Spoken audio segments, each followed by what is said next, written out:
We are live. What is up, ladies and gentlemen? Angel, you want to take it from here, buddy? Yeah, sure. Why not? Yeah, I'm sorry. I was just sharing the page. Listen, we're here. We're live. There's nothing else to talk about other than what's been talked about all around the world. Myles Garrett being traded. We're going to break it down to you like it's never broken down before because you haven't heard it 50 different times since the news broke since yesterday. Mm-hmm.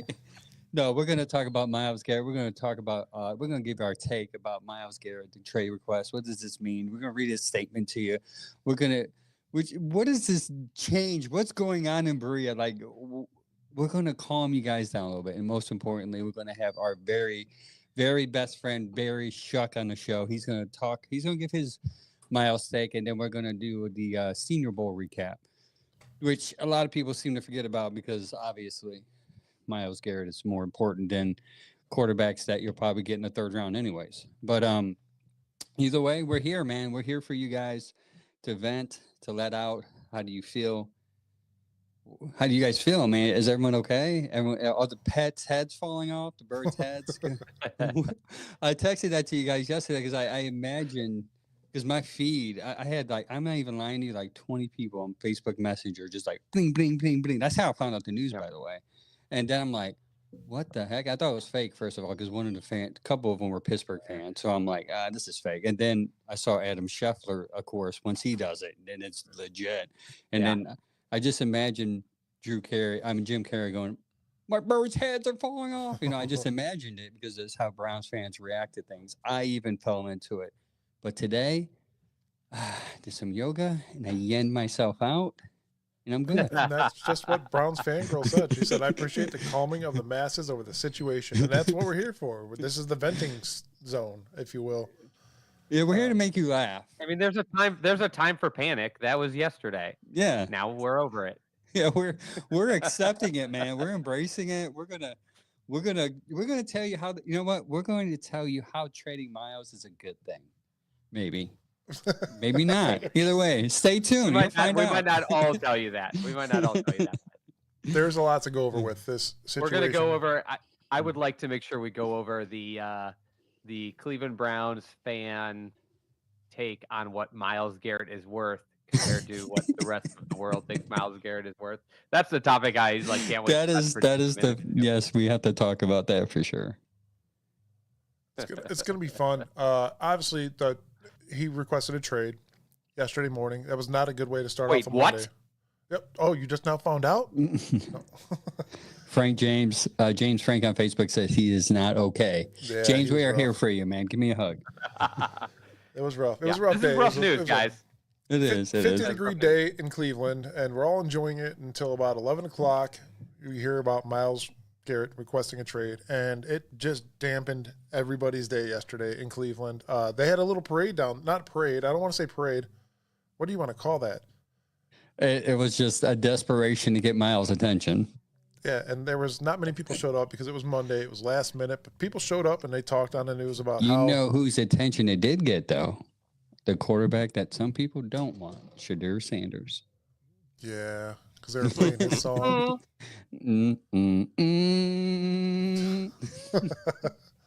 No, I'm just obviously. Yeah, he tweeted out, you know, I don't know what he is saying is something with his wrist, or I don't know. They were playing his favorite song while it was going down. Yeah, so we're okay, man. Myles Garrett requested a trade. Actually, do you have a statement? Anyone have a statement that you? I do. I have it up. You do? You want to read that? Because this statement is very interesting, and we'll probably try to break it down a little bit if possible. Go ahead. Yeah. Great. I was so happy to read it. Let's see if I can try to do it without crying. As a kid, dreaming of the NFL, all I focused on was the ultimate goal of winning a Super Bowl, and that goal fuels me today more than ever. My love for the community of Northeast Ohio and the incredible fan base of the Cleveland Browns has made this one of the toughest decisions of my life. These past 8 years have shaped me into the man that I am today. While I've loved calling this city my home, my desire to win and compete on the biggest stages won't allow me to be complacent. The goal was never to go from Cleveland to Canton.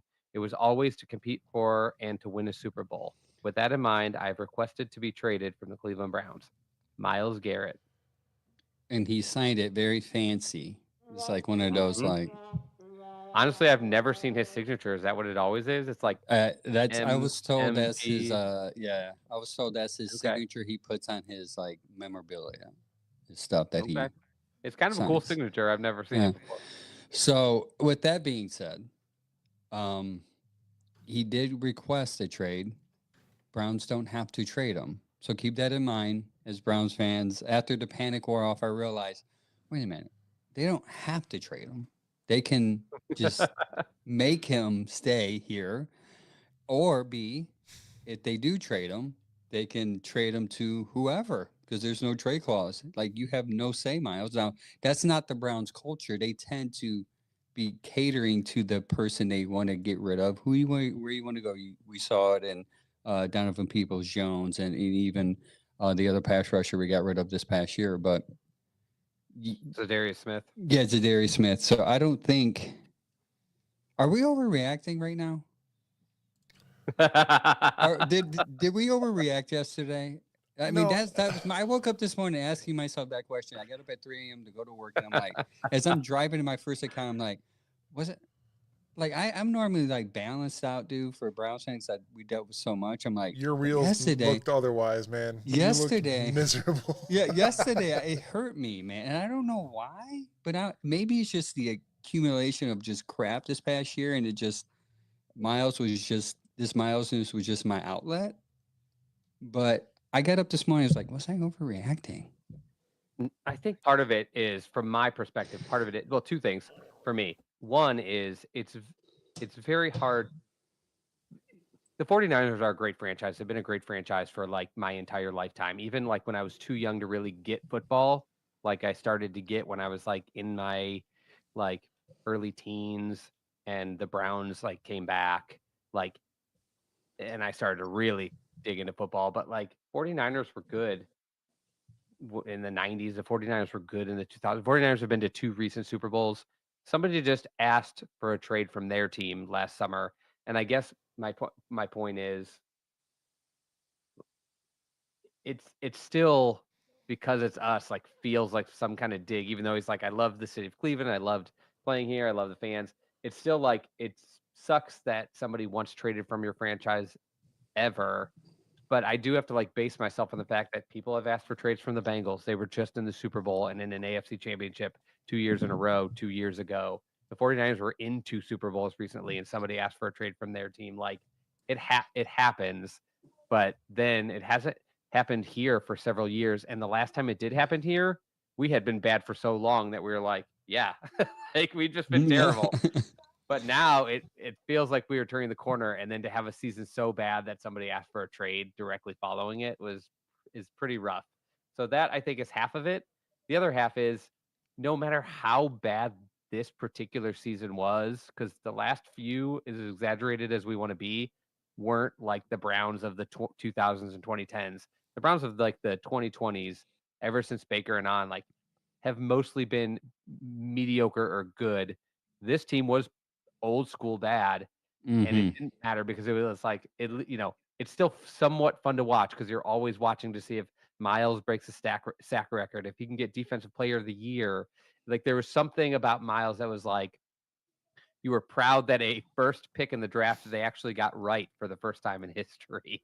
Like there's so many things about Myles just as a one individual player that just brightened the whole Cleveland Browns. And the thought of him like not being here is, after like one of our favorite, like Cleveland's favorite sons in Baker Mayfield has recently been gone. Like thought of him going somewhere else and playing is kind of a bummer. It's like LeBron. I mean, he's not LeBron, but it's like LeBron leaving. It's like that was an era of defensive football for us, like a Hall of Fame level era. Yeah. That brings up Sam's comment real quick. He said, no different Right. than when LeBron left chasing for that ring. At the end of the day, it's about getting to the Super Bowl. And James says, I dressed in all black today like I was going to a funeral. Jen says it's going to be a sad day if he leaves. Yes, there's a lot of scenarios that can happen with Yeah. the situation as well. We still got Myles for 2 years on contract. The way these up couple scenarios could work is you do trade Myles, and hopefully that team takes the rest of his contract, which is more than unlikely. Yeah, you can get some trades. 2 first rounds, I think, would be sufficient. I do think the Browns do get $63 million dead cap space, though. They do I was get hit just with going to say that. that's one thing I think fans should understand too, because I've seen a couple people. I've had so much interaction in the last 2 days on Twitter, on X, and I've seen so many fans say, "Well, if somebody takes him, well, then at least you have that money off the books, and you have like whatever his contract is, $35 million a year, like to sign other guys. But the Cleveland Browns will still take that cap hit if a player. This goes for Deshaun Watson too, which is why for the entire year we've been saying you can't really cut Deshaun Watson, because if you cut him, you take the cap hit for the whole rest of his contract. Yeah. And it's the same with Myles. A lot of fans think like, oh, because you cut him, but if you trade him, the other team takes his cap hit. But the way No. the contracts are structured, we'll still take a cap hit.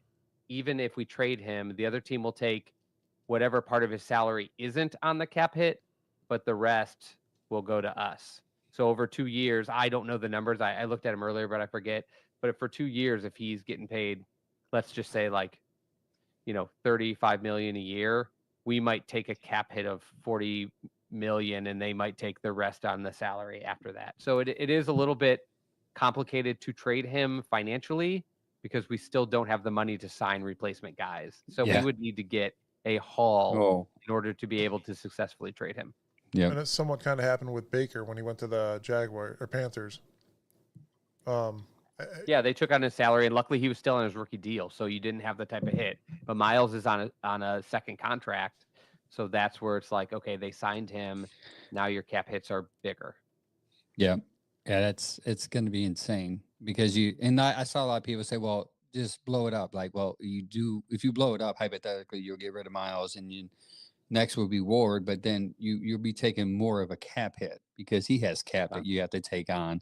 So that's just, it is the Watson ripple. Okay, guys, this is what we're going to call it. The Watson ripple effect, because of Watson's contract, and he sucks. It's just going to suck on down for the next 3-4 years. It's safe to say that if that guy gets into a car accident and dies, I wouldn't give a shit.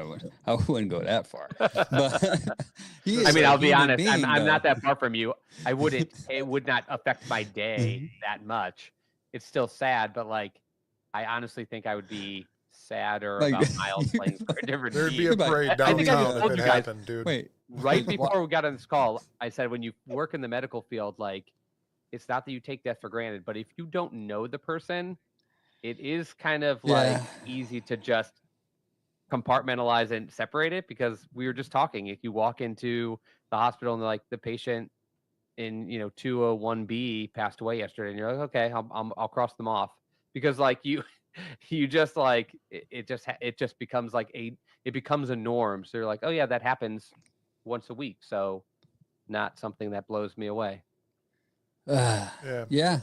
So we do got Barry Shuck coming on in 15 minutes. I'm sorry, Angel. Okay. No, go ahead. He'll be on in 15 minutes. He's going to talk a little bit about the Senior Bowl, and we're going to ask him his ideal situation with the Myles thing going on as well. But, guys, there's the big scenario, the big picture of this whole situation in my eyes is Myles Garrett's 29 years old. We've talked about this on previous shows of how many miles does Myles have left in him? 3 to 5 years at most? I would say it doesn't matter how long he can play. To me, it's more about, and I'd love if he was going to stay in Cleveland, which we'll talk about, which is still a possibility. To me, that's still a possibility. Some people have crossed it off completely. I don't think that's true, but yeah, even it's less about how long could he still play, because some pass rushers play a while. It's how long is he going to be elite? I mean, Kirk Cousins. We talked about Kirk Cousins and his age. Like, yeah, he could play another 4 years, but how long is he going to be like an impact player? Does he still have impact left? And Myles, I'd imagine, because he's so good, the statistics I read are similar to what you guys said. Pass rushers are usually an average one's career is done around like 31. The elite ones are done around 35. Like 34, 35. Yeah. But they stay in their prime until like 31, 32. They stay like really, really relevant. So it's like he might have 2-3 more years of like really elite play, and then he'll probably still be really impactful, but it will probably start to decline a bit. That's just normal. He's got some injuries, it's not, he's not impenetrable. That's my worry. he's getting older, and as he plays through injuries, because he's younger, he can do that. But is he going to be able to play through a foot injury when he's 31, 32? Is he going to be able to play to that hybrid performance level, that Ferrari that you're hoping to have on the edge, as opposed to somebody that just kind of like your Demarius Thomas, Zadarius Smith. He was that type of player where he's a good pass rusher, but at one point he was like really, really good. So I get what you're saying, though, Mike. Great. Like, Here comes the quarterback train, and we're talking about a defensive end. Anyways, At what point are we going to realize, like, Myles being here for another 5 years, is it going to bring us a winning team as opposed to not? And I think that's the way he sees it. Jen says, I will quit watching football if he goes to Kansas City. Just saying. Oh my God. Did you guys see that thing that Benchwarmer Brand posted this morning? If you haven't, I love this guy. He cracks me up. I follow him all the time.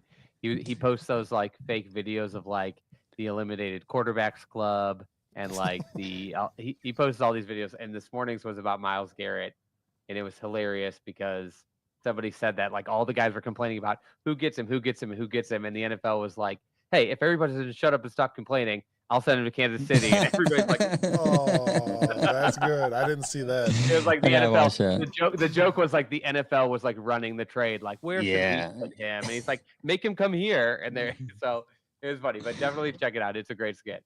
So there's some weird scenarios that could also happen with the situation. One is we don't trade him. Do you think this guy's play will decline? I don't think so. I mean, naturally it will, obviously, but I don't think he'll not play. I think we'll still put him in. We're still going to play him. He's an elite player. But would you guys be against 2 first-round picks, one being this year and one being next year? Like, say, Mike Vrabel loves Myles Garrett, okay? They have the first pick this year. Patriots.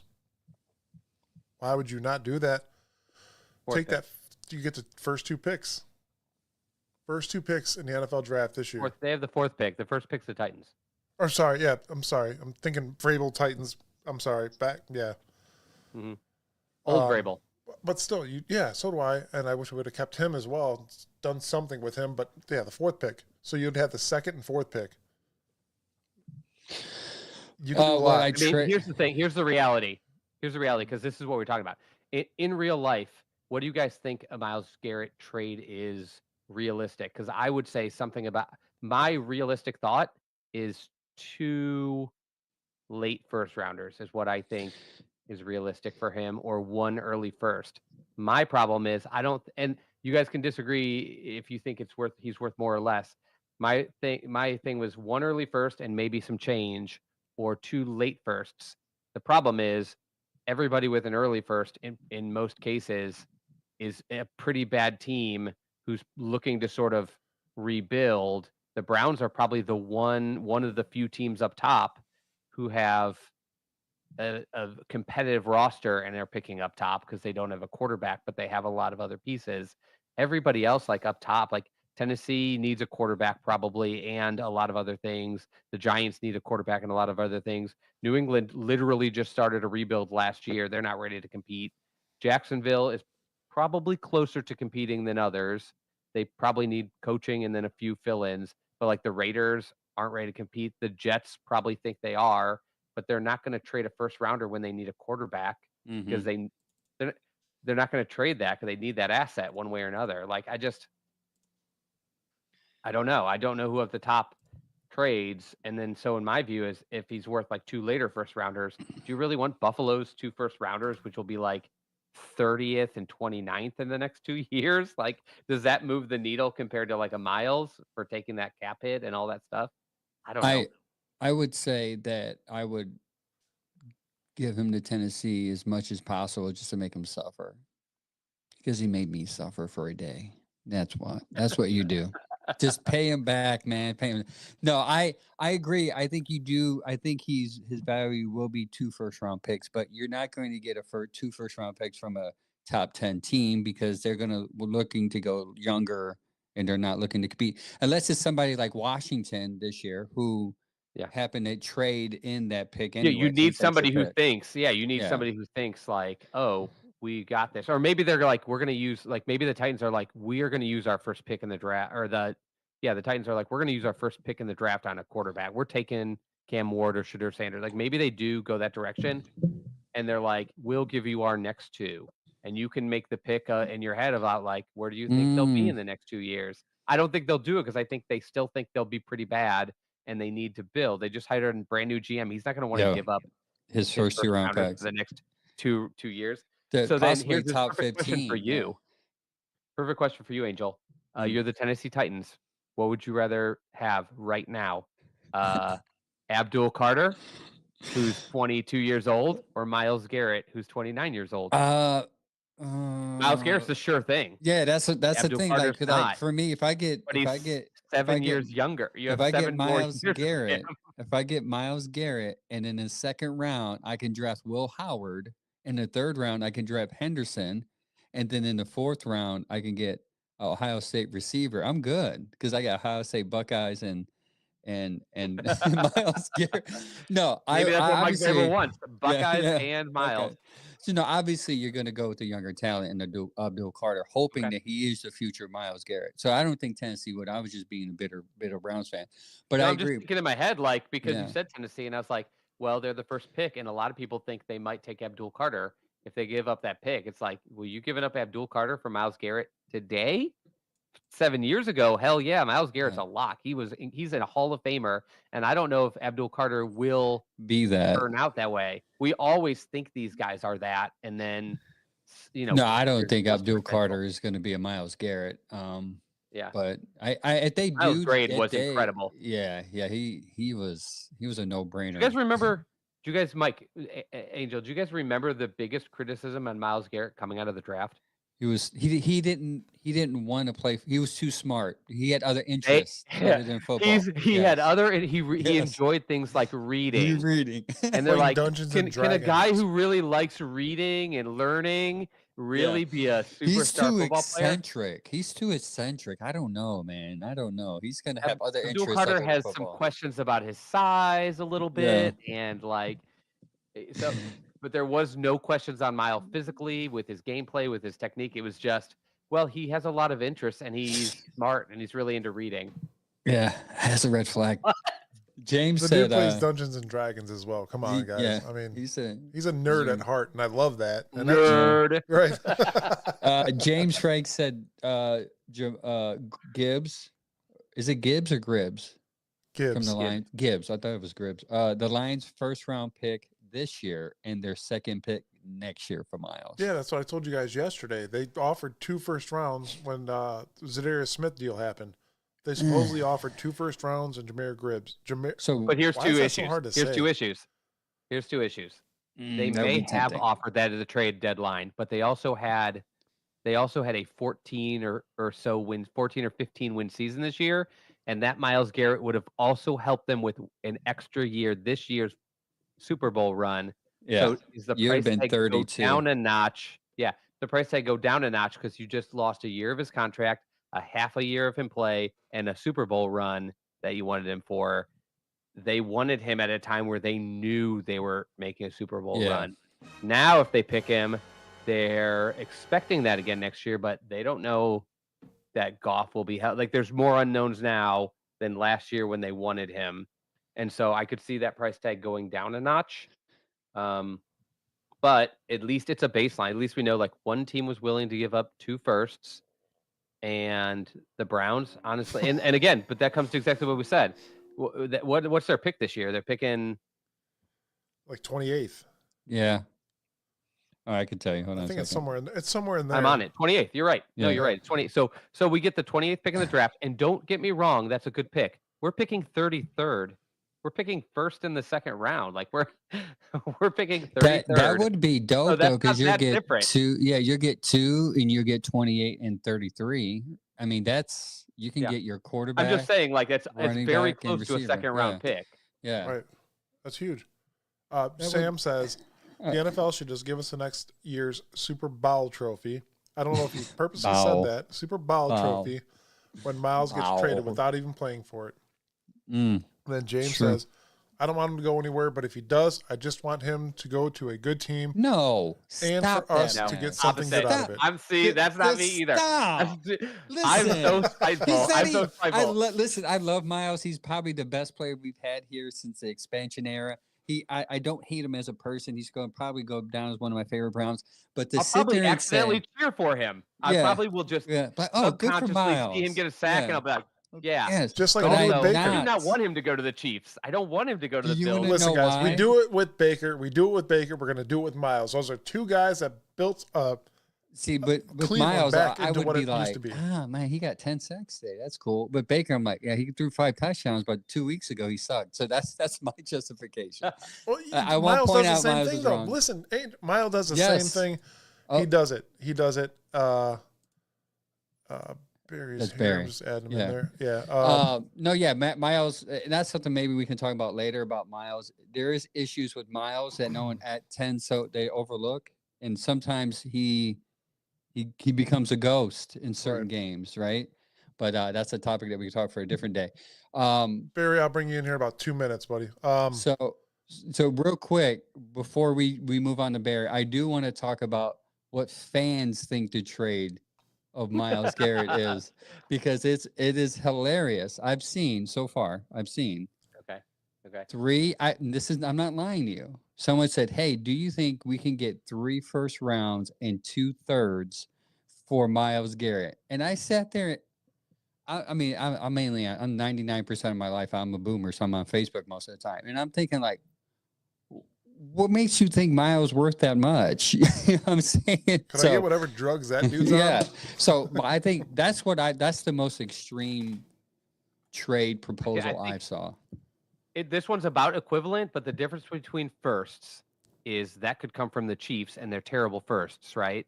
And it's like, okay, those, like we said, are almost seconds. The Chiefs are going to go to the Super Bowl or be in the Final Four like the next 3 years, most likely if Mahomes is healthy. So like, there's a chance that those aren't perfect picks. I still don't think it's realistic. Here's the best one I've seen.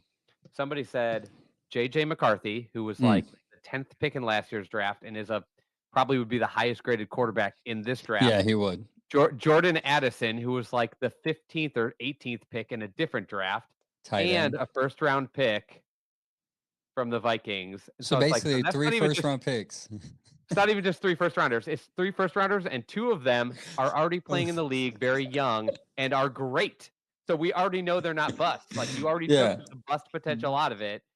So like, there's a difference between like, I'll give you a first round pick and I'll give you Drake May. Like, we've seen Drake May play, and JJ McCarthy's still a little unknown, but like, it's different now that he's already been drafted and we know who he is than it is like not. So like, it would be different for the Patriots to say like, I'll give you a first versus I'll give you Drake May, who you already got to see play NFL competition, and like, now it's a different thing.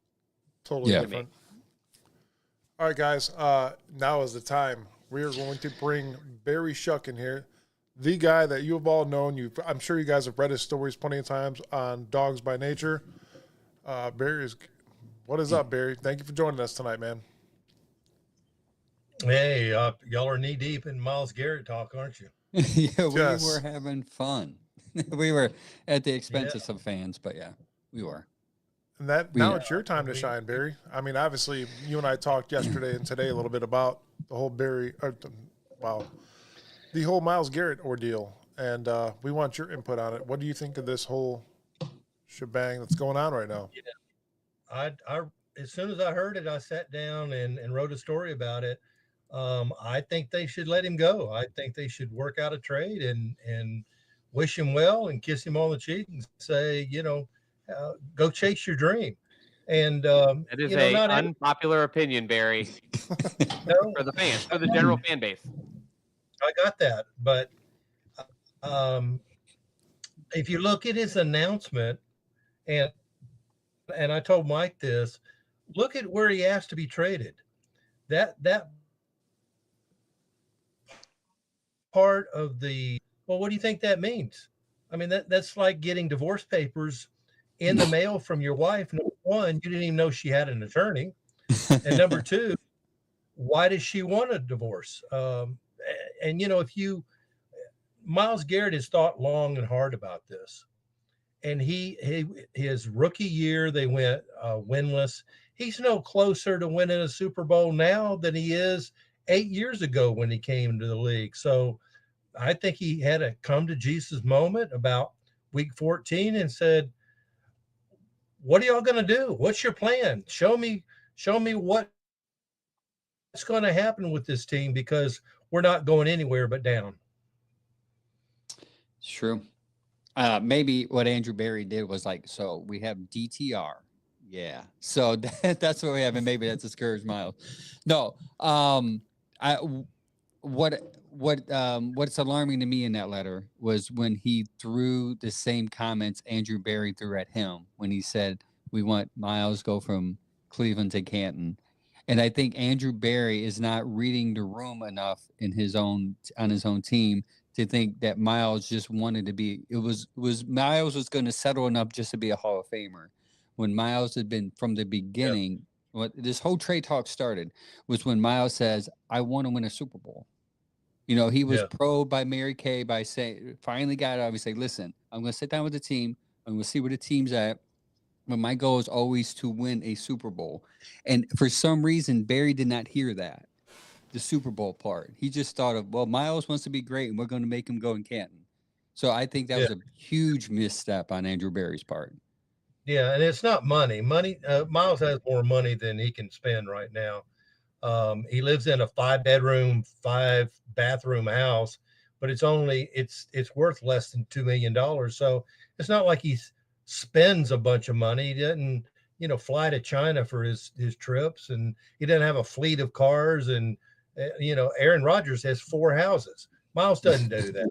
So Myles has money, but it's not like he spends it and flaunts it. And I don't think money is the driving force. I think he just wants a chance at getting a ring and go through the playoff. And, last year it looked like the Browns were going to go through a string like the Marty Schottenheimer years, where every year we go to the playoffs. And then we get killed by the Cowboys in week 1. Then we find out the Cowboys suck. We lose to the Giants and the Raiders, and they're worse than we are. We lose to the Saints, and they're bad.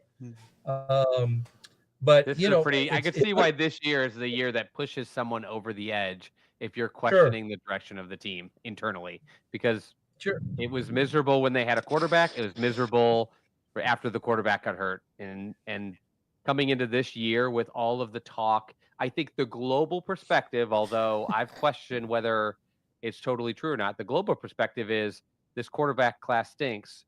So if Myles was on this team and this was last year's quarterback class and we were picking second, I do think he might be able to take a breath and say, hey, we're about to get a stud quarterback.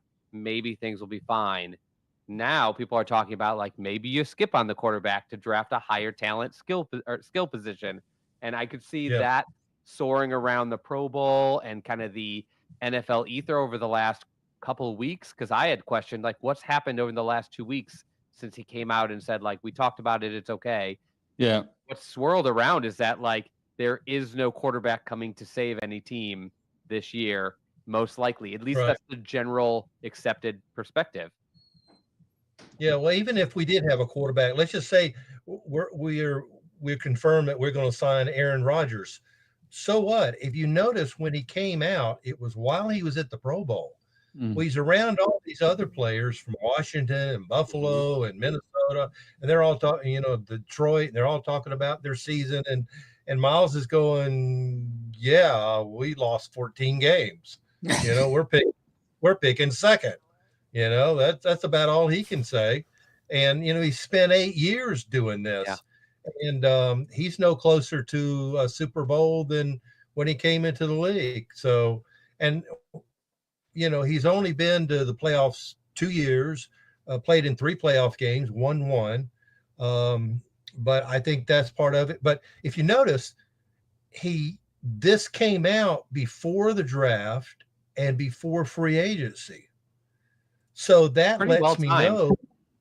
Yeah, I think that lets me know that this gives the Browns time to find somebody to replace him, instead of it being the start of training camp when it's a little bit too late and everything's already picked over. But another thing it does is I don't think if we did, no matter what happens in the draft, no matter what happens in free agency, to him, he doesn't care. He doesn't care who we bring in. He doesn't care who we draft. He has made this decision before the roster turnover for 2025 training camp. I think that's a very important feature to his letter.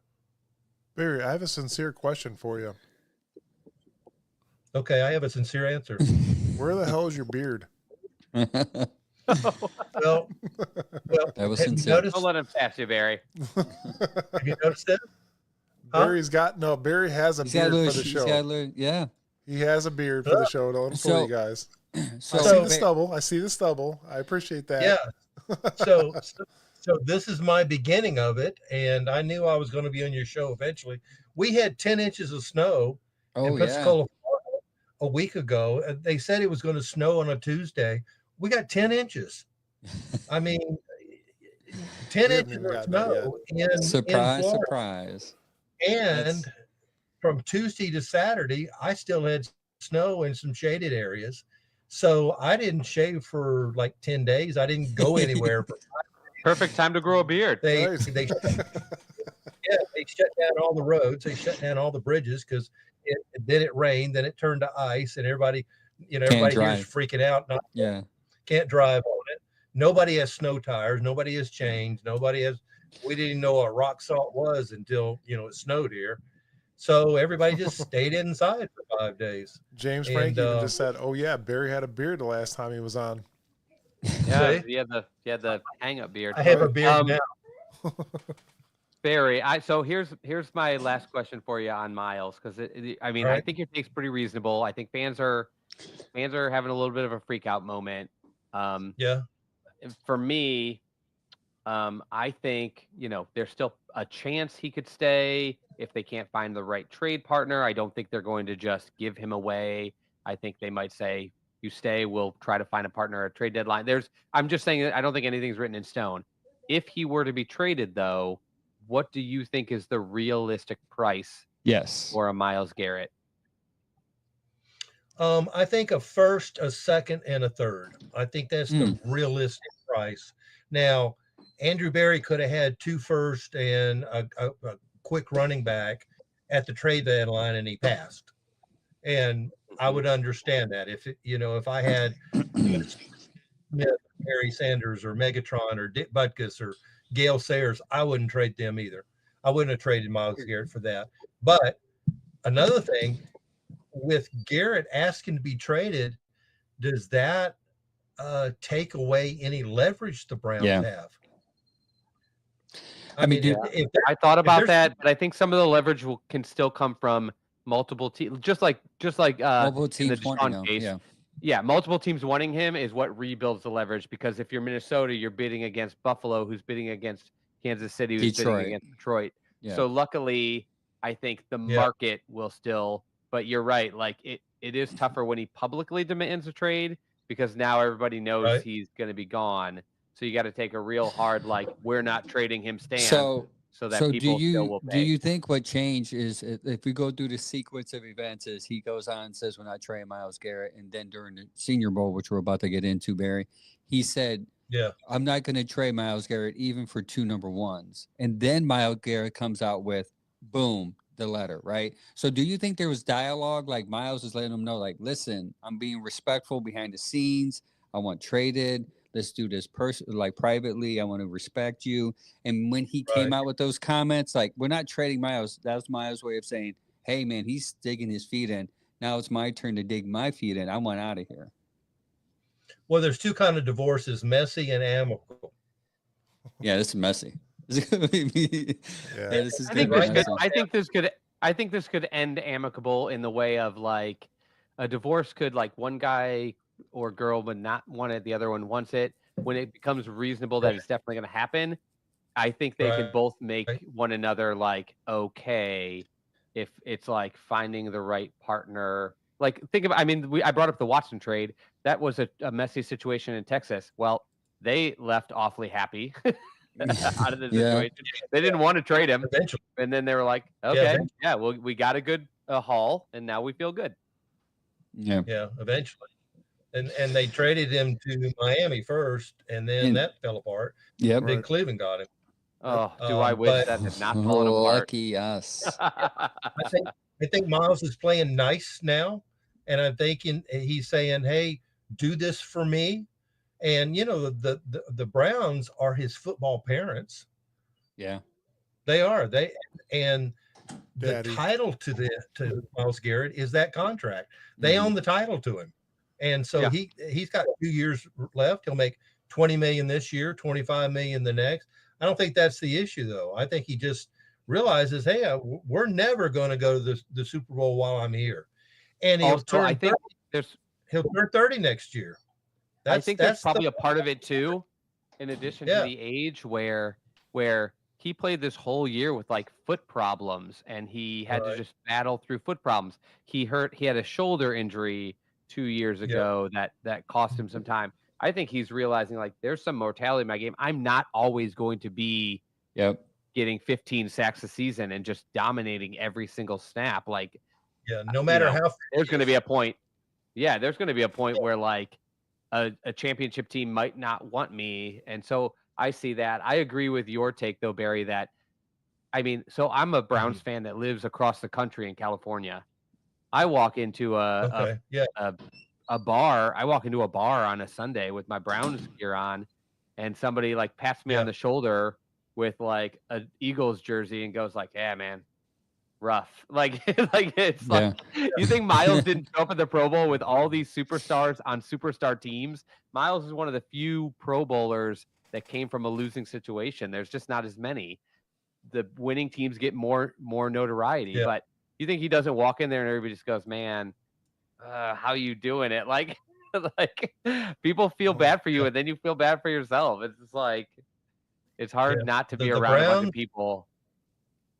The Browns are like one of those teams like the Montreal Canadiens where they've won so many titles back in the day, but nobody alive remembers any of that. You know, because think about it, the Browns went to 10 straight championship games, 10 straight in the 40s and the 50s. It doesn't count. They won 7. According to Pittsburgh fans, it doesn't count. It doesn't count. Because it doesn't count. Well, I'm gonna give you a little bit of tidbit about the Myles Garrett trade. I found a post from somebody on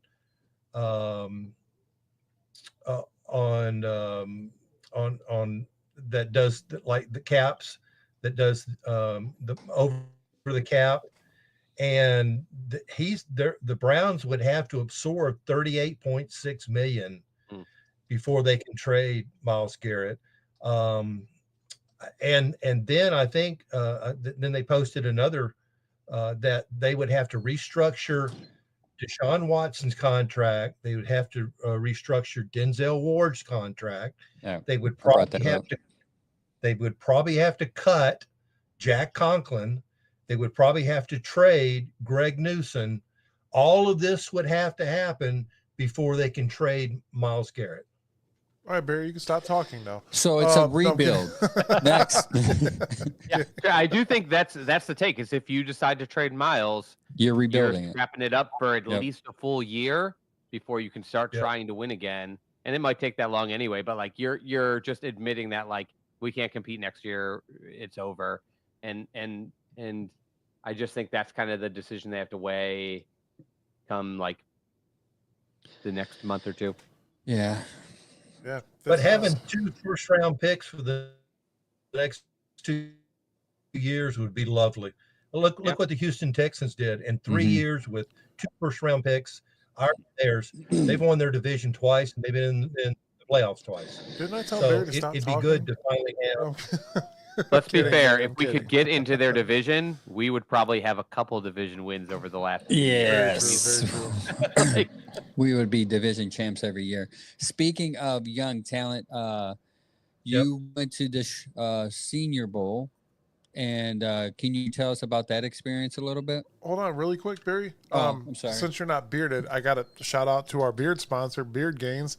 If you guys want any beard products, anything at all, beardgains.com. Use our promo code beardedbrowns at checkout for 10% off, and anything over $35, free delivery, guys. Free 99. Good yes. Folks. But Barry at the Senior Bowl, got to talk to a lot of great people. Yeah. I tell you who I was wanting to talk to was Will Howard, the quarterback of Ohio State. But him and 5 other Ohio State players had committed to the Senior Bowl, and then they all canceled. So I was kind of bummed about that. But the Senior Bowl had a slew of quarterback prospects: Riley Leonard of Notre Dame, Tyler Stow of Louisville, Jalen Milroe from Alabama. Let's see, Jackson Dart from and Dylan Gabriel from Oregon. Now there were 2 others. There was actually 3. Usually there's 3 quarterbacks per roster. They had a Canadian quarterback who won the Canadian Heisman, basically. That'll probably end up being a 5th, 6th round pick, if not play in the CFL. But who impressed me the most out of all of those was Riley Leonard. He's 6'4", 216. He throws an accurate ball. He's got velocity behind it. He's a good scrambler. We saw that in the national championship game. He'll run, and he doesn't think twice about running.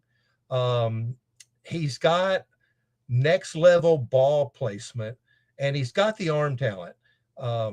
He consistently looks for his targets and stride, and he has the football IQ, and he's a smart guy.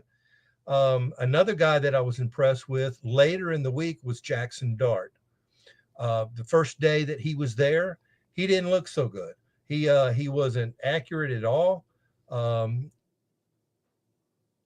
He's a little bit shorter than I anticipated. I'm 5'11". He's 6'2". I was expecting him to be 6'4", 6'5", but he's got a good frame. He's a baseball player, so he can throw the ball hard. He's an infielder. But the first day he was off target on just about everything. They would do the one-on-ones with the tight ends. I mean, the tight ends and the linebackers, or the receivers and the defensive backs. Those he was accurate on because there's no rush on that. But once we got to the 7-on-7s, once we got to the 11-on-11s, that's when he started having problems the first day. But he got into a groove. He's got excellent arm flexibility, and he's able to adjust throws, especially those intermediate throws that are 15, 20 yards. He can throw the ball deep. He's not as accurate with a deep ball.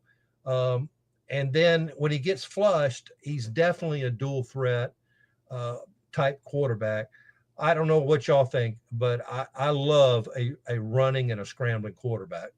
So I'm going to hit base with this real quick. I talked to Angel and Chad about this earlier and said Jackson Dart might be our guy, only because I think that the kid's incredible. I watched a bunch of his highlight reels, and Angel was high on Angel was high on Jackson a couple months ago.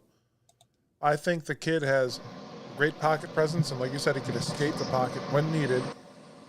I guess my biggest scenario, the worst scenario is he's just like Deshaun Watson and always wants to line up in shotgun. And Angel pointed that out to me earlier, and that kind of leaves me skeptical because that's been a problem here with the offensive line as well.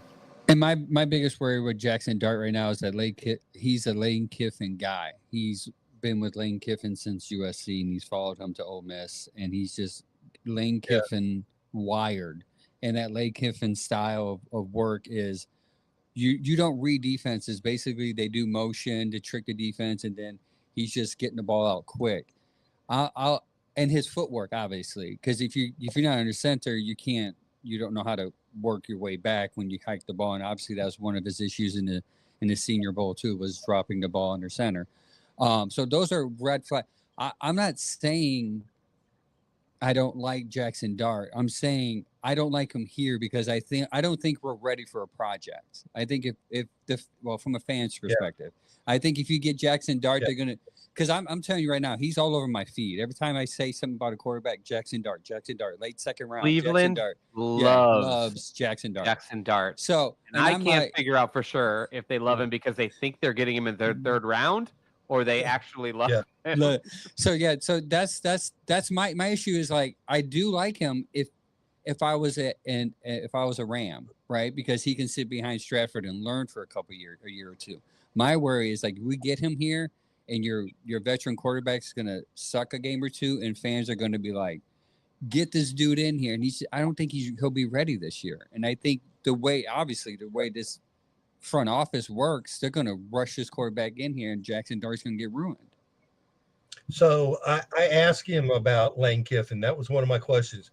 My interview has not been published yet, although it's ready. There's a Jalen Milroe interview that's published on Dogs by Nature already, but Dart should be probably tomorrow, the next day. But this is the question. I'm going to read you the question that I have for him. Your college system under head coach Lane Kiffin and offensive coordinator Charlie Weiss Jr. isn't the most normal NFL type, but how has your time with Lane prepared you for the NFL? And this was his response. I think the same concepts that I am running here are the same concepts that I ran in college. Coach Kiffin coached in the NFL, so he runs an NFL system. And Coach Weiss also coached in the NFL with his dad, being an offensive coordinator and winning several Super Bowls. It's the same concepts, just a little more wordy. I'm definitely matured from learning from Coach Kiffin. That's the only question I have about Coach Kiffin and the system he was in at Ole Miss, and that was his response. I mean, for a guy that throws a ball out, his touchdown to interception ratio is amazing. Like last year, he's like 26 touchdowns, 8 interceptions. His completion percentage every year is above 60, which is good for those that don't know that. There's things that I do like about him. Again, my worry is if he comes here, the fans already love him. He's going to get the Baker Mayfield treatment as soon as he's drafted here. And they're going to want him to usher in and open up some imaginary refrigerator with imaginary beer. And they're going to crown him as soon as he's drafted. We all are. Yeah. And I think if he's drafted, the Browns have 2 picks in the third round. It would be the later pick. It would be number 67. They're drafting it like number 93 or 94, which was the Buffalo Bills pick. And I think that's where you could find them picking a quarterback, whether it's Riley Leonard or Will Howard or Jackson Dart. You know, Dart's a technically sound passer, and he's got reliable accuracy. So I think he would do well, but you're right. He would definitely be a project. He exhibits good anticipation, and he can thread some passes into some tight windows. And he's a confident guy, baseball guy. So he's used to playing infield, and he's used to having the pressure of the game and just everything and being the center of attention. But he stands tall in the pocket. He'll go out when he's supposed to. He's good on planned runs, but he's a master of the RPO and play action game. And that's what we need as a Cleveland Brown. Barry, we don't have too much time left, but I do want to ask you, I want to keep this quarterback focused from the Senior Bowl, and we'll have you on and talk about more positions later. But in a reality setting, which quarterback that you talk to do you think would be possibly a second pick in the first round if we were to do that? And who would it be? Second pick in the first round? Yeah. At this point, if I think it's just set in stone that they're going to take Carter from Penn State. I think that's a no-brainer. That dude is a problem every single down. Every single down. The last player that I can remember that was a problem on every single down was in the 80s with Lawrence Taylor.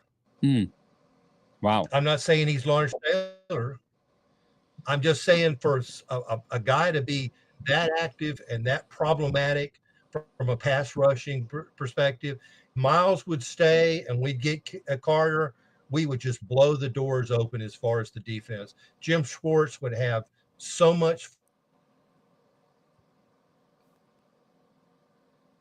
Something passionate. So much fun. Yes, see, I would say so much fucking fun. He's paused. I want to ask him. He's back. Well, we lost you for a second there, Barry. And okay. You're back. You're back. You ended with Schwartz would have so much fun with that in his toolbox to have 2 pass rushing. But there are some good guys in the 3rd round that we could pick. Carter in the 1st round, and of course we don't know what's going to happen in free agency. There's going to be guys that we can bring in that their teams have given up on them, that are going to be veterans, that are going to be like the Zarius Smith was, or Jadeveon Clowney was, that are kind of fill-in guys. Yeah. Olivier Vernon. Those kind of guys that we could. Go ahead. No, a question about Abdul Carter. I'm a big Abdul Carter fan. I've been preaching his name since after the playoffs. My worry about him is his size on the edge against the run. Do you think he can improve that? Because if there is a weakness, it is his run tackling ability, according to this professionals when I've been reading, and some of the tape that I do watch. Are you worried about that, or should I just chalk it up as don't worry about it? He'll figure that out because he's super athletic. Well, I think that's going to have to be what Jim Schwartz will have to do, because Jim Schwartz, what he requires is that the front 4 do all the pass rush and all the run stop, and they allow the linebackers to shoot gaps and do some run support, but the linebackers are there to cover running backs and tight ends, and that's their play. But he wants the front 4 to be run stoppers, passers. So Jim Schwartz will do that. I don't see that to be a problem. And of course, the guys are bigger at the next level, and not everybody. You're not playing Old Dominion one week, and playing Ohio State the next. You're playing everybody is good every week, and the backup is just not as good as the starter, but is just as good as you as a defensive end, if not better. So it's a different level. It's a different breed. They're faster. They're bigger. They're stronger. They don't have to worry about grades. They don't have to worry about dating and being the big man around campus. They can focus just on football, and that's what happens at the NFL level. But if Garrett wasn't leaving, what I was hoping they would do is drop down to 5 or 6 and take an offensive tackle, and then maybe drop down to 15, or maybe get Mike Green from Marshall, who had 17 sacks this year. I heard a lot about him during the senior game. Yeah, more picks. Or Shamar Stewart from, I think he's from Penn State too. But that's what I was hoping they'd do. Now that Garrett wants to leave, I'm telling you, Garrett's going to leave. Garrett's not going to play for Cleveland anymore. Now, the Browns will hem haul around about that, but they're blowing smoke because they want to build up their draft capital and their leverage. Whereas right now, I think they don't have much. Okay. So my question, Barry, oh, sorry. Go ahead. Oh, you got one too, Mike? I was just going to say, out of all the quarterbacks that you did talk to, if you want to name those off real quick, the quarterbacks that you talked to at the Senior Bowl, which one seems like the most reliable? If you want to name them off real quick, and then I think the best one at the Senior Bowl was Ryan Leonard from Notre Dame. I think the most NFL ready was Dylan Gabriel from Oregon. Now, the knock on him is he's only 6 foot 5'11", but so was Joe Montana, so was Fran Tarkenton, so was Russell Wilson, Drew Brees. So there is a way to get around that. I think the guy who looked the worst was Jalen Milroe of Alabama. He was horrible. And the reason behind this is because at the Senior Bowl, they required them to work under center and then drop back. Well, see, all these guys are shotgun guys. Mm. All of them. I think the guy Tyler, he could throw it a country mile, but his decision making was kind of suspect. But that's how I would put those guys in order as far as the Senior Bowl. I'm gonna give you an idiom before I go. I think Chad's got a question, but we always get an idiom before you leave. Chad? All right. Yeah, mine was simple. I was going to say, I know you interviewed players kind of based on Position. the best way to put it, based on their kind of expected draft position, and you purposely tried to target guys that were rated around the area that the Browns would pick, like for instance around the late 20s, early 30s, because we're picking 33. I was wondering if you could give us just a quick, just not a description or anything, but just a quick name to look out for that some of our fans can kind of. Well, everybody just left the show, and I guess it is now just me. That was fun. Right in the middle of a great question. Everybody just left. I'm bringing you guys back. We're all back. Yeah, we dropped off, Chad. Go ahead. That was funny. I just saw everybody disappear but me, and then you all came back, and I was like, I don't know if I left or if you left. So anyways, basically, we could skip the first round because there just wasn't a lot of early first-round guys at this event. But starting in the second round, third, fourth, fifth, was there somebody from each of those categories that you talked to that just made an impression on you enough that fans should look them up and kind of check them out?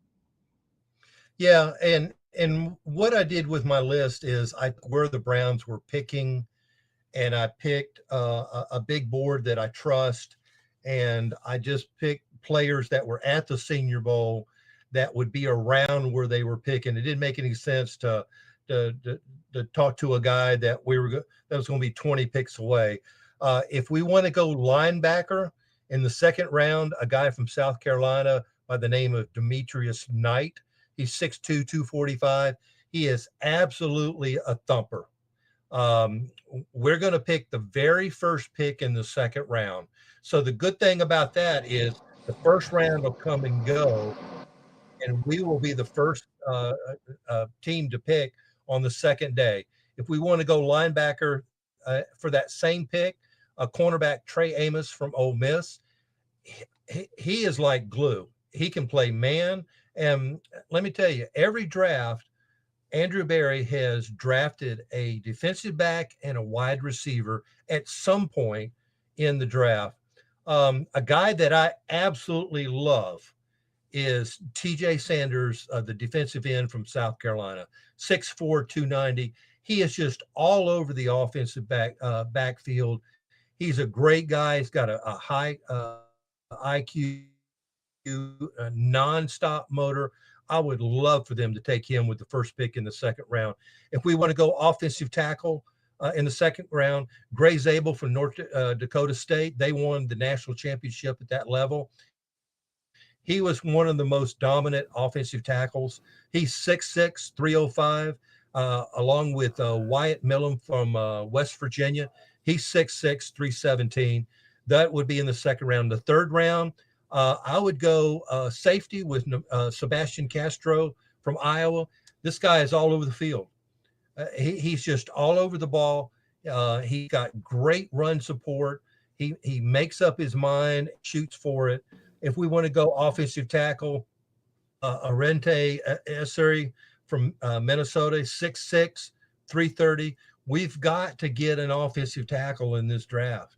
James Frank has a question for you, Barry. Yeah, he says, how do you feel about Emory Jones at left tackle out of LSU? That would be he's 6'7". He'd be first round. Oh, third. No, he'd be third. He'd be third round. He would be we have the first. I think we have the third pick in the third round. We alternate between two other teams because we all got the same record. It goes up, but yeah. That would be great in the third round with the number 67 pick. Another guy at that position would be Jonah Savinati out of Arizona. He's 6'5", 336, an offensive tackle. If we want to go wide receiver in the third round at that same pick, Jalen Rolls of Utah State, he caught everything that was thrown to him at the Senior Bowl. He's only 6 foot, but he's a good route runner. Tez Johnson of Oregon is a good receiver. 5'10". A scout. I was talking to a scout, and he said nobody can guard this kid. And look at the tape. The shades of Tank Dell on that kid. He's a little taller, but isn't he really light also? 165. He's a big hole. And when he took his helmet off, he took his shoulder pads off. I went, "Whoa, you play football?" But watch his moves. If you watch tape of him, watch his move. He's just tricky. He'll give you one move, and you think he's going to go inside. Then he'll give you a second move, and you say, "Yeah, he's definitely going inside." And then he pops out. And little guys like that worry me, though. To be honest, it's little guys like that worry me because you're going to get blasted by a linebacker, and that could be it. I mean, it just Tank Dell. Yeah, Tank Dell has injury issues too. He's so smaller, but right. He's a good receiver, though. Yeah. I'm 6'6". I'll tell you what happened to drafting receivers like me?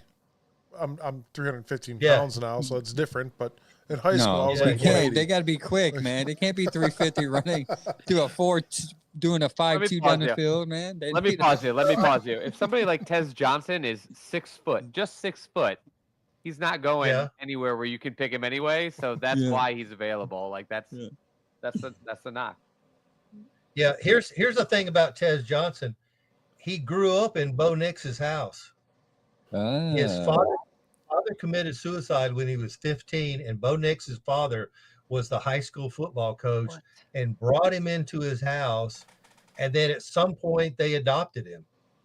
Then Tez Johnson went to Troy, and Bo Nix went to Auburn. But then they both went transferred into the transfer portal and end up at Oregon. So that'd be one of those great moments if Tez Johnson ended up in Denver. But I asked him about, and that interview's already online, and you could read what he said about that. But his father and his mother, I mean, we're talking about a full family. We're talking about what happened to Michael Orr in that movie, The Blind Side. It's a similar what thing. You have to think of. Great movie. Yeah. But that's kind of. I'm going to give you a name for the 5th round. Caden Davis, kicker, Ole Miss. Oh my! Come on! Don't do it, kicker. We're doing the kicker again. We drafted a kicker in the 4th round, Cade York, out of LSU, and look how that worked. I'm not. Don't. You had me until you said the K word.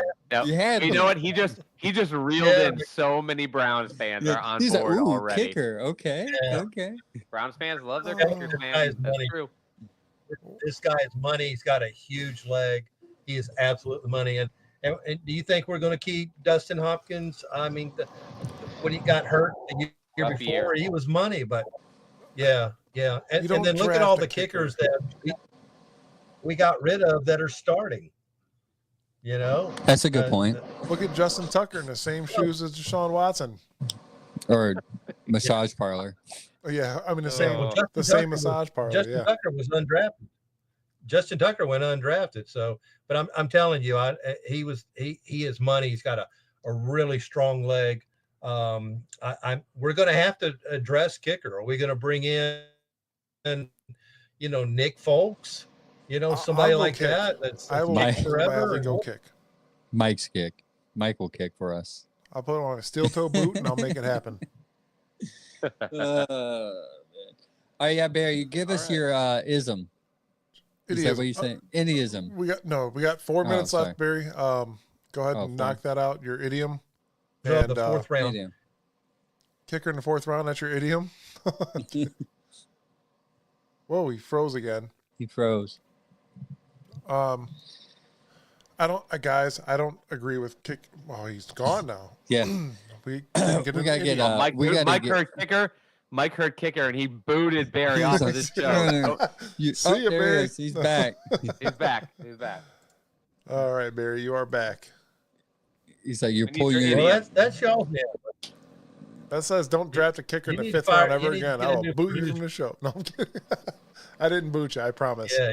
Did you hear me about the tight end? No. Okay, Terrence Ferguson of Oregon in the 4th round. Yes.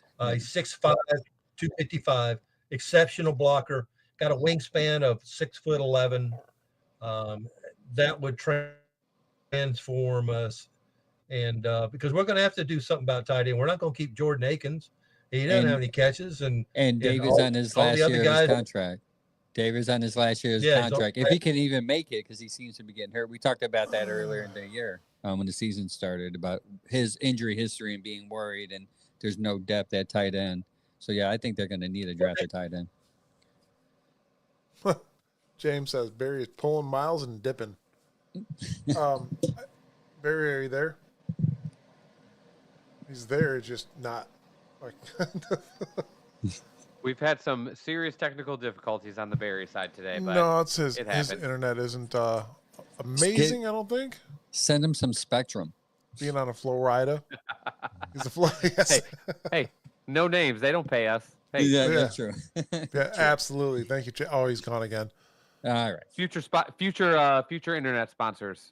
Welcome. Yes, send it, guys. So a lot of those names I know. There's no way we can draft though Ferguson in the 4th round, because we will already have taken Harold Fannin in the 3rd round.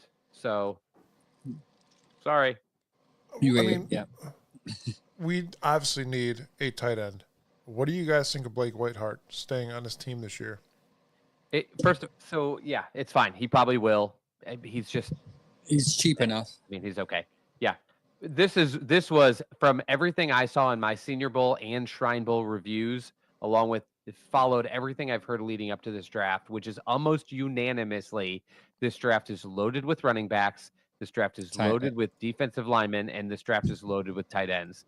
So there is it feels so unlikely that the Browns are going to come out of this draft, especially because things like the Senior Bowl, Shrine Bowl have confirmed what people have already been saying. Like, it's similar to the quarterbacks. Like, the perception is the reality that that's a position that's strong, and if you need it, it's a good year to need it. Bradley on YouTube says, I want the Chiefs to trade for Myles Garrett just so the world could burn. That's the narrative right now, right? You want to talk about who's the most hated fan base in America? Kansas City. If we give the Chiefs a weapon as good as Myles Garrett, it will immediately just be us. People will just be so mad at us. Yeah. As if we made the trade. And the Watson deal, people were mad about that. Now you add the Myles to Kansas City. It's like, you guys just suck. I get things like this all the time. Chad, how did you trade for Deshaun Watson? I didn't do it. Yeah, it wasn't me. Hey, we'll just blame that on Barry Shuck with Myles. We're gonna blame that on Barry. He's back, by the way. Yeah. I mean, Myles Garrett, Chris Jones. Can you imagine? That would be insane. Jesus. Insane. They'll win multiple Super Bowls in a row. Wait, that's already. If this is a three-peat, what's weird is we could have had Mahomes. Yeah. We won't talk about it. We don't bring that up. We don't bring that up in the podcast. We don't bring that up. Barry, that is the 4th time tonight you've been told to shut up. No. Hey, you guys remember when we took Myles Garrett and that was a great pick, but Mahomes was the better pick? Yeah. I was just clearing my throat. Killing me, Barry. Barry, we love you, man. Thank you for joining us tonight. And we're gonna have you on. Yeah, we're gonna have. Yeah, we got to do like an in-depth, like maybe position by position. That would be great because you're so knowledgeable and we need that. But I enjoyed it. Wow, most of the names that you picked out, I've been watching myself. So you saying it confirmed it, because if you saw it and I'm like, man, this dude would be good here. I'm glad that you said half the names I was looking at. But I'm sorry. Go ahead. Good list. And he is gone again. James says we could have had Allen too and DK Metcalf, but you know what? I know. Here's the difference, and I'll say it because I don't. 10 first-round pick. Oh. This is going to be the most patchwork show ever. Look at my stepson in the background. I don't even know what he's doing. He just wants to be on screen. Sorry, Barry. You're on. You lost again. You're here though. Last year's Senior Bowl, there were 10 first-round picks. 10. Yeah, it didn't seem that way this year. It seemed like a lot of the top end talent. There will be some guys, but last year it just felt like a lot of top end talent actually still played in these bowls. It was kind of nice, but this year it just seemed like a little. All right, let me give you my idiom. Let me give my idiom so I can scoop. I'm gonna give you where ground and pound came from. Can you hear me? Yes, we can now. Okay. Ground and pound. We know that's a way that describes a team that has a lot of success, that runs the ball continually. Where this came from was in 1989. There was a cornerback for the San Francisco 49ers named Tim McKyer, and he was being interviewed by the local paper, the San Francisco Chronicle. And McKyer was talking about the Chicago Bears, who at the time was just a monster running team. He was talking about their offensive scheme was terrible. And this is what he said. They don't have a complicated offense. The Bears just try to ground and pound. And there you have it, folks. So when you hear that term, now you know where it came from. James said, Barry, you're keeping me in suspense by freezing all the time. Barry's a well knowledgeable guy about anything NFL. His specialty is the Browns, obviously. If you guys want to check any of his stories out, he writes great stories. Everything is on Dogs by Nature. Look up his name, Barry Shuck. He is a great guy. Great friend of the show as well. We've had him on quite a few times, and we're going to do it again. Hopefully he gets better internet next time.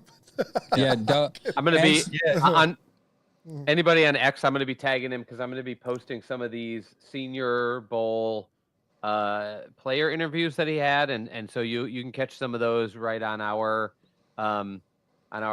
X or Facebook too. And I'll throw his handle on there too, so you guys can pick him up, start following. Yeah, and Dogs by Nature in general, not just Barry, but the Dogs by Nature, they have a lot of people that write great articles outside of Barry. Yeah. So just follow that page in general. Yeah, it's a very talented, knowledgeable group. Either tomorrow or the next day, I got a Jackson Dart interview coming out from the Senior Bowl. I enjoyed my time. I enjoyed my time. Next time you see me, this will be growing out more, right? You're going to have the real beard next time, right? Yes. I don't know. I kind of like this. You still got it? You sell it on Facebook Marketplace. Come on. It's my Dan Quinn look. On that. All right, fellas. Enjoy my time. Thank you so much for joining us tonight, Barry. Bye, Barry. Thanks. And he is out. Well, besides the freezing, I always love Barry's information. Next time we're going to do is we're going to buy a package for an hour of Spectrum and just send it to him so he can just throttle off my internet. Send him an internet burner phone, right? Yeah. So Sam says, hey, Mike, Isaac's in the background praying that the Bungles get Myles. And then James says, Bungles are too cheap to get Myles. And That's Angel, true.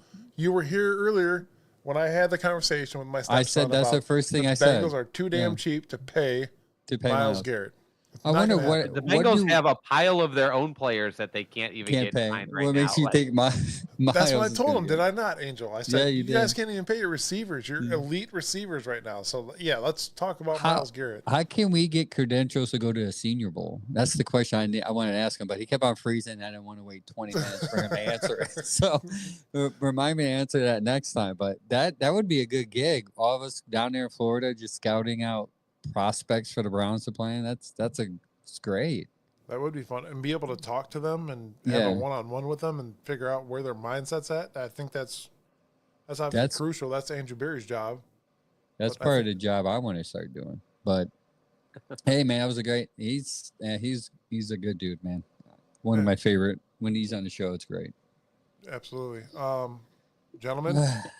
It is time. Also, if you guys need insurance, check out Doug White, Allstate Insurance Agency in Columbia Station. He'll be sure to take care of all your insurance needs. If you need physical therapy, Chad will be there to give you a massage.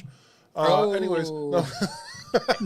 Dang, you dropped your name and everything. I've been waiting for that for like 4 months. It just seemed like it was I gotta tell you, most of our listeners can't afford. They can't afford me. Can't afford me. And James Frank. Myles Garrett jersey tonight. James Frake on Facebook. Let's talk about beard gains real quick. Said that fragrance from the beard oil company and the shampoo and conditioner smells great. It lasts all day, and it does. So go to beardgains.com and get your beard stuff. Maybe we should send some to Barry so you can grow out that little stubble a little quicker. They have the supplements. They do. Yeah. There's a lot, but there's not a lot. That's what I like about it the most, to be honest. I'm not gonna sit here and BS you guys. The fragrance is good, and I always have the. You got the Valhalla. I have. I got both now. Oh. Yeah. Which one do you like more? I like the Valhalla. My wife likes the Valhalla, but I am not partial to the other one. I like both, but Yeah, it's like it's the more of original my scent. vibe. Yeah, it's I more love my it. vibe. Pristine's the other one. Pristine, yeah. And I Yeah, actually Pristine, ordered yeah. another Pristine beard oil that's in my bathroom right now, and Oh, those. I'm afraid Yeah. to try the Valhalla because I got the beard balm as well. Yeah, I that wanna, balm is mix good. the My flavors. thing. Yeah, Balm and is it's Almost good. kind of my jam. It is Yeah, it's great. good. And mine's because- a little bit shorter. Mine's a little bit shorter. The longer it gets, probably the more worry you have about it getting dried. So like the oil is probably super clutch. Or Why if you does just this happen all to have like sound like dry the skin Myles or hair. Garrett situation right now? Like, just put in the oil, dude. Put in the oil, then put on the balm, and boom, we're good, right? Yeah, that's No, what man, I do. I have like my hair doesn't need oil. Like I don't get dry hair. Like I don't get dry skin. Lucky. I just need the balm to like keep keep this under control. But yeah, I See- can see if you like the oil for anybody that has really long hair or like dry hair and skin, you need to revitalize that, man. Yeah, if I you have to are dye my beard itchy, again. if you have an itchy hair, you need oil. The beard balm and- will help shape it a little bit, make it look pretty. Not That's only that, all I'll you tell you need. what, itchy hair, just not on your beard, itchy hair. Anywhere, the beard oil will help. Yes. Well, I don't know about that, but I would say Anywhere. I would say it does help the beard. Sam says I Yeah. put the Valhalla in my coffee. He did And order drank the it. Valhalla one.